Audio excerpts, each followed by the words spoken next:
So welcome to an old style Malaysian wet kitchen. Malaysians for some reason have a dry kitchen where like everything is prepped, and a wet kitchen where everything is made. So this goes back to the slavery slash maid era of like British colonialism, and or like our kingdoms or whatever. But usually the wet kitchen is downstairs of the kampung house, and then actually the kampung house never had a dry kitchen. It just got served outside or upstairs. And basically like the wet kitchen is where the maids used to work, and we actually have like a storage room which used to be probably a maid's room, and there's easy access to the garden here because of the fact that the front garden, because like the thing is like most of the spices and everything would be grown there. So the most modern houses now have an open concept where the kitchen's in the middle. The kitchen in this house, which was built in 1969, is in the back. So just a little bit of history for you there. Right now we're gonna cook some Ikan Bakar, or like a grilled fish, but this is a Malaysian style grilled fish. So there's a whole bunch of spices that go into it. So I've been chopping vegetables, and basically you take your cutting board and cleaver and you chop. What went into this was a bunch of onions, some garlic, some turmeric, fresh root, the turmeric like root, and some I put in parsley and whatever green vegetables I could find, and some chili and coconut flakes. And the entire point is you do a chopping motion with a cleaver, because like the cleaver is the chef knife of the Asian world. We do have a French style chef knife which is like single bevel, so like it annoys me to cook it, to cut with it, because like I would slice and it would just go sideways. I'm used to a Wusthof German style chef knife, and but you know, this comes close because it's like double beveled, so I can chop straight down. So anyways, the kitchen sort of looks like this. So what we're going to do now is we're going to so finish chopping.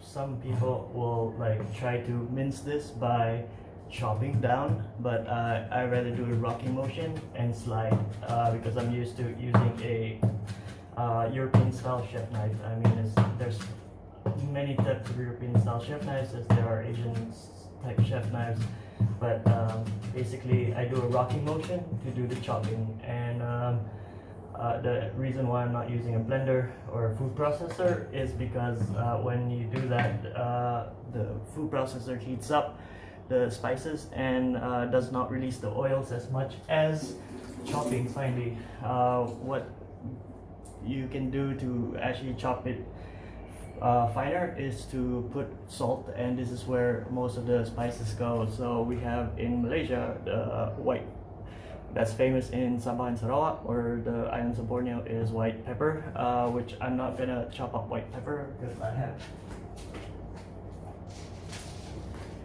I have it right here, but it's not really worth chopping it up, so I'm just gonna mix it in, which is into the mixture.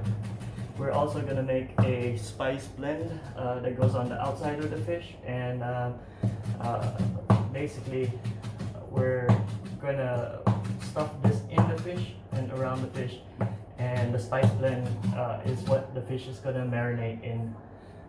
What we're using today is some sort of river fish, and it has no scales. I have no idea, and I'm in the process of gutting it.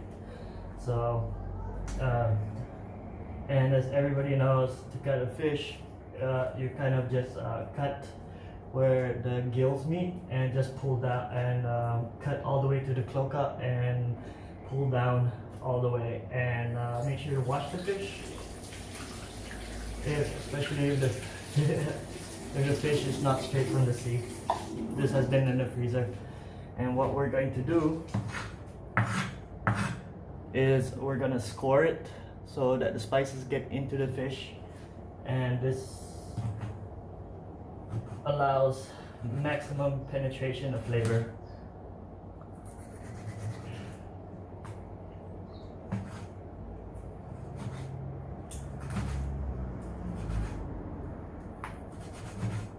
So what we're gonna do is we're gonna put a little bit of turmeric.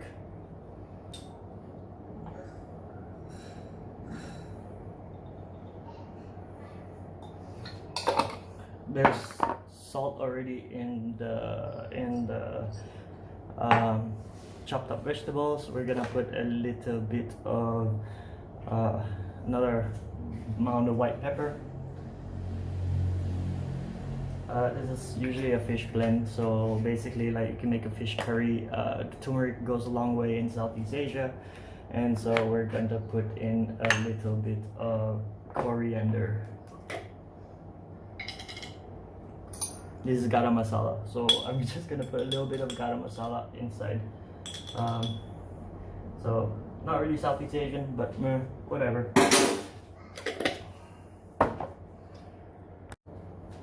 So now that you put your spices in, we're gonna just rub it inside and out.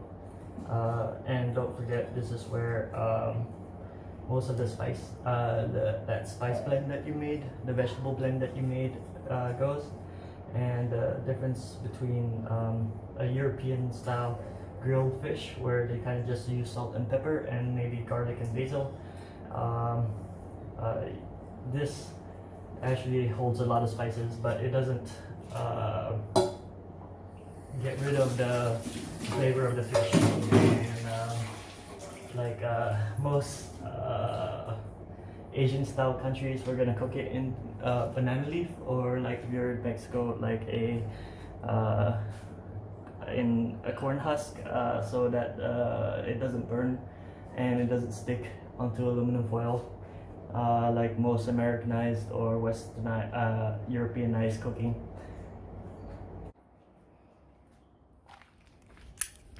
So now let's go to the garden and hunt for some banana leaves and something to tie it with. Basically these are sugarcane. Sugarcane has, like, you know, great leaves. So we're gonna take one of these to tie the banana leaf with, and I'm gonna go get some banana leaf. And it has to be not broken like this, obviously. So we're just gonna take a higher branch like that one.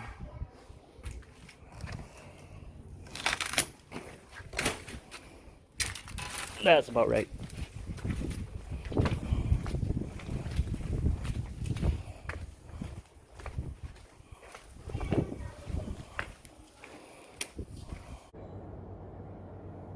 So what we're gonna do is we're going to wash everything, because it's been outside, and it's not that it's unhealthy to eat like natural things outside, but like it's full of ants, and we don't want ants. So obviously you have to cut the leaf from the stem.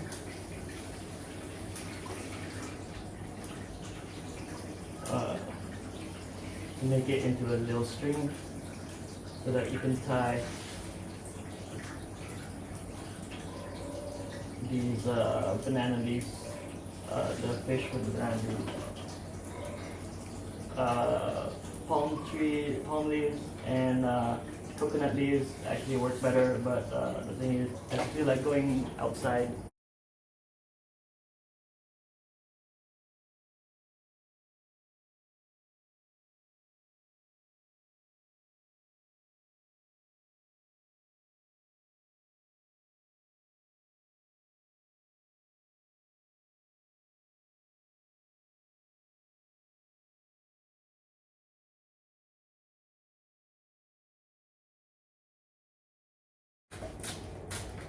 Environment obviously is crucial in to determine what ingredients you're going to use. So basically, we do, in all Asian countries, we do cook in natural vessels, and most of these are found in nature, and And there's a you can use bamboo to put rice in, and cook it in coconut oil, water, and basically make a mushed rice, and those are also wrapped in banana leaves, so you can take it out easier. And basically you can put in anything into that banana leaf contraption. So like you can put in bananas or anything that will steam through, and you have this flavor and an aroma of banana leaf and plus bamboo. And usually everything is in the old way of cooking, everything is recycled, and you can use the coconut husks as burning material, and or the leftover dried leaves and stems to start your fire. Getting the big skillet that you have. This one has a grill pattern, which we're not gonna use. It's good for burgers, I guess. It's a non-stick pan, and but you can always put it on a grill. Just kind of shift the coals to the side and put it at ambient heat and cover it with your lid. So we're going to put this on medium low heat, so that we can slowly grill the fish. This is bulletproof because the thing is you can just leave it on until and you'll know when the fish is sort of done, because the banana leaves will turn brown. And the same thing on a grill.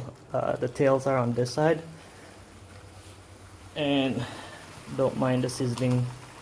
So we're just gonna leave it heating up and make sure that you get the right temperature. In the meantime, we're going to make a sauce that goes on top of it, which you will have to have a normal soy sauce. You can use Kikkoman. I would rather have a lime, but like there's a lemon and some chilies that we'll chop up, and it's a very simple sauce that goes over because it's a little bit of spicy and a little bit sour. What we're gonna do is we're gonna chop it into slices, and if you want it more spicy, obviously keep the seeds in. If you don't want it more spicy, just chop them up and throw them away.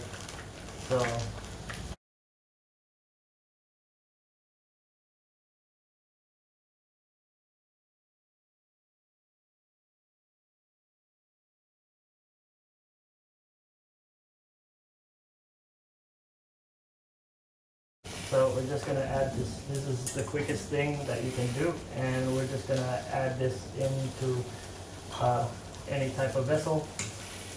And I'm gonna keep the seeds in because I know that some people like it hot, and if you don't like it hot, you can just mesh it around the seeds. And we're gonna put like some salty soy sauce, not sweet soy sauce, but just a normal blend of soy sauce. Like I said, Kikkoman soy sauces usually work. So the less sugar, the better. And we're gonna get the juice out of one lime or lemon. I usually do things to taste, so basically you can create your own recipe for this in accordance to your own taste buds. Yes, I'm using a spoon.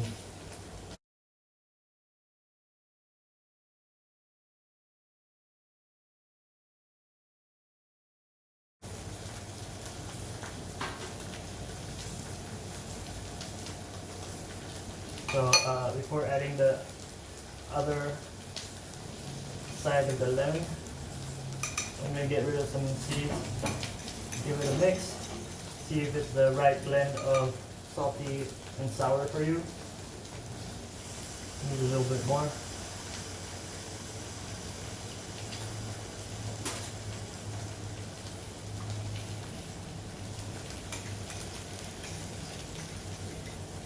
It's usually a 1-to-1 ratio.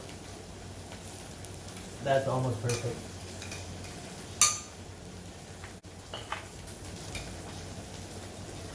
So we're just gonna let this rest in the fridge while everything else is being set. So we had to lower down the flame because it was sounding a little bit too cranky, and as you can see, once the color gets to about that, you can flip it over to crust up the other side. And maybe I shouldn't have put 3 in the pan, but it's good.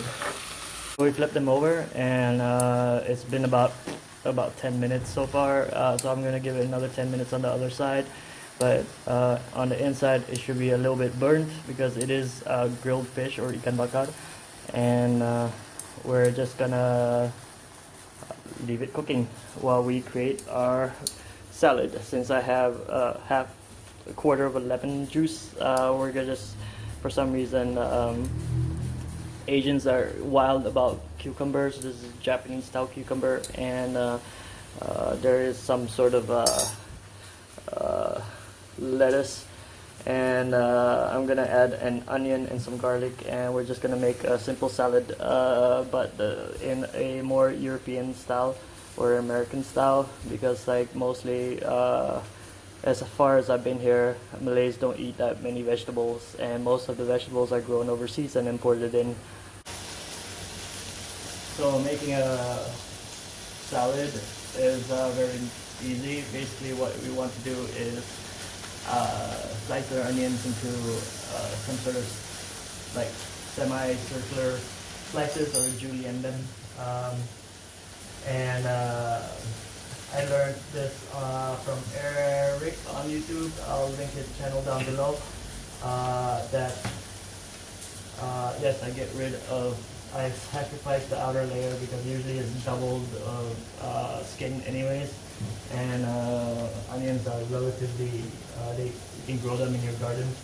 So usually I learned from, anyways, back to the point, I learned from Eric on YouTube that it's better to cut it,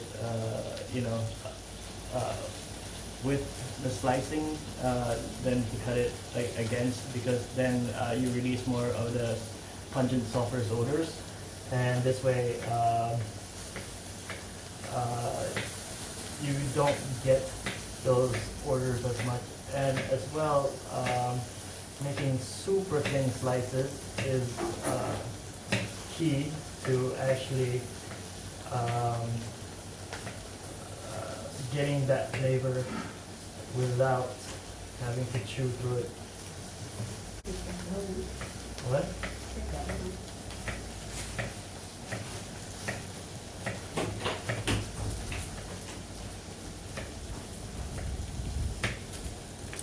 Alam mo, masuk dah enggak?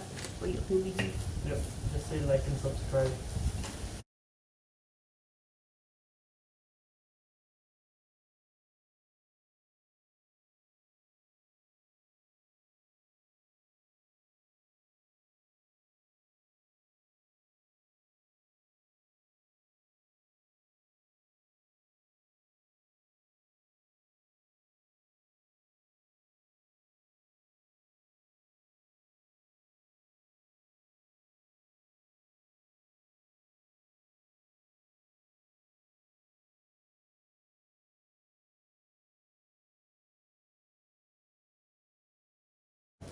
For dressing, we're just gonna do a simple neutral oil with like lemon, salt, pepper, and some garlic.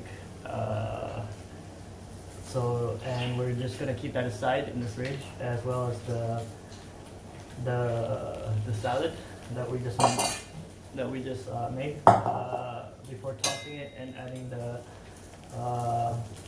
dressing at the table. So the secret about any dressing is, what you want to do is you want to add something that will emulsify both the acid and the oil together, or else it won't be a mixture of a dressing. So you can do this by whisking really hard, or you can actually add things like an emulsifier such as garlic, and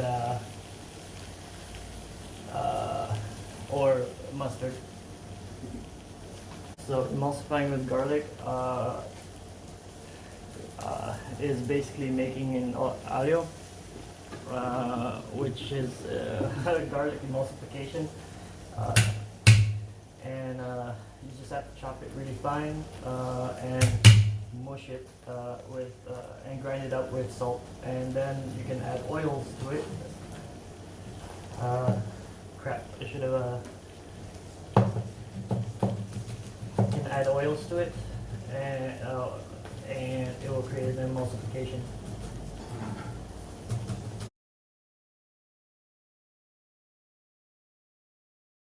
So before grinding it down, we're gonna add just enough salt to salt the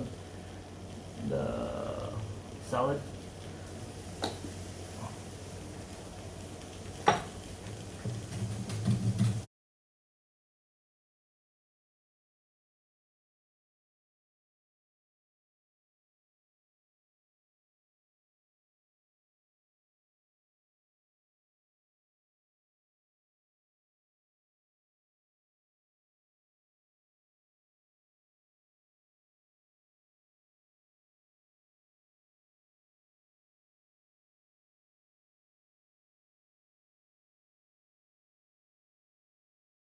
What you want to do is add oil a little bit at a time, so that the emulsification does not get too oily, because then you would have to add more garlic.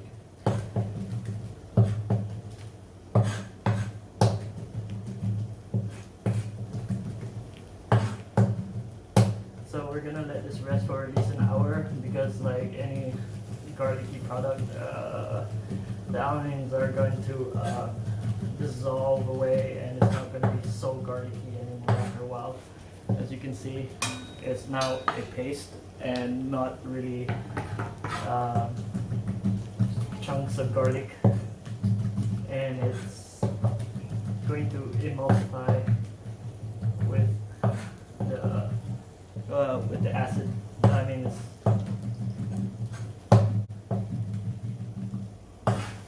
gonna mix in with the acid.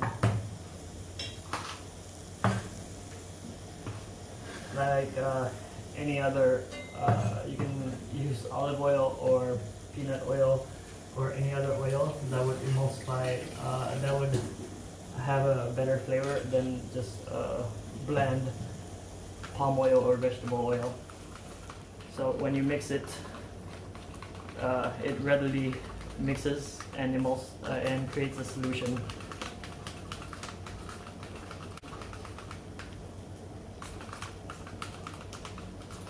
And we're gonna set that aside in the fridge with the vegetables for later. So I flipped the fish one more time. As you can see, stuff started burning, and so it's gonna take another 5 minutes on the other side to actually be done. And we're gonna let it cool and serve with rice, which is like any Asian household, always ready.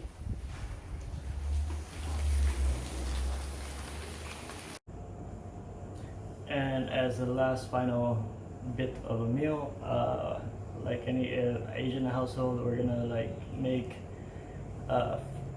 sunny side up eggs, mixed in, not mixed in, but like layered with some sweet soy sauce, and that's relatively traditional in any Asian cooking. So everybody knows how to make sunny side up eggs, right? With sunny side up eggs, I usually put the fire on medium, and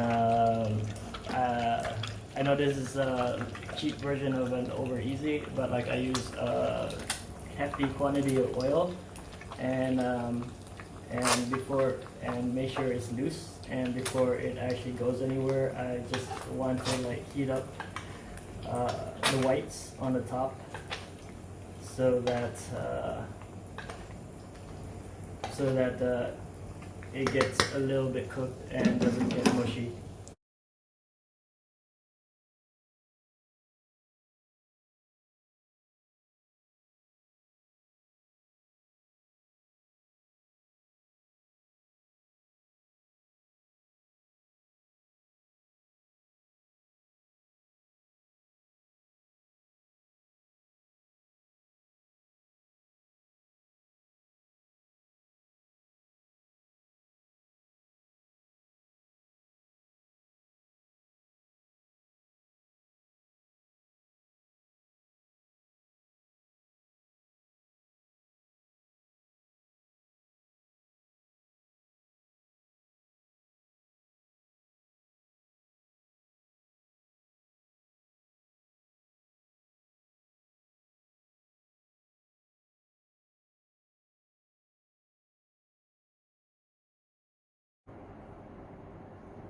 So everything's done, cooking and basically plated and ready to serve. Let's see you guys at the dinner table. Welcome to our dinner table. So as per Malay tradition, head of the household gets first dibs, mother gets second, and it goes in the order of age. And basically, since nobody's here, I'm gonna eat alone. As per the big reveal, you can just snap these off and unwrap them. Some people put toothpicks in it, but if you do it correctly, you can just unwrap the fish, and it looks amazingly nice. And I could have added more coconut to it, but that's my own, at my own discretion, and you can always change the flavor. Ooh, I got the chili, and it's like nicely charred, so you can add to your own discretion. And basically just take a little bit of the hot and sour, and we're just gonna drizzle that on.